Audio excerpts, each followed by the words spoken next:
er til melodi.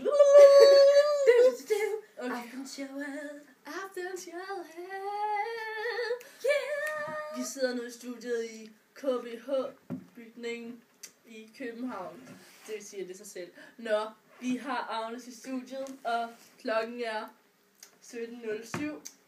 Vi har hørt Agnes ud i byen, at du har fået lavet silikonebryster. Ja, det er rigtigt. Jeg har fået nogle rigtig store, dejlige boobs. Hvordan føles det? Det er helt fantastisk. Det er bare sådan, når jeg kigger ned på mine bryster, så tænker jeg bare, wow! Altså virkelig, og jeg kan bare mærke, at mænd de bare kigger på dem, og det er bare, fantastisk. Du er blevet mere kvindelig, eller hvad? Meget mere feminin og meget mere tilfreds med mig selv. Ja, altså hvis nogle af jer piger har det dårligt med at selv lade, det vil du selv være dårligt selv. Få nogle silikonebryster. Ja. Det hjælper alt. Det er simpelthen fantastisk. Men faktisk helt lyst til at røre lidt med. Ja, det må godt røre. Ja, det er godt.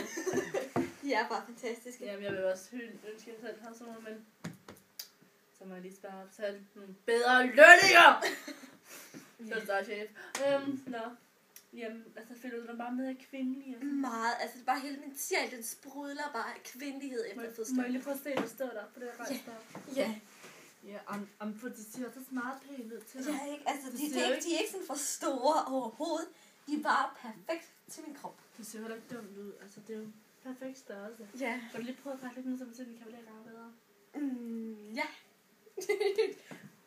Med sukker! Med sukker! Med at få silikoneboobs! Vi mener det! Køb en større BH og put sukker i!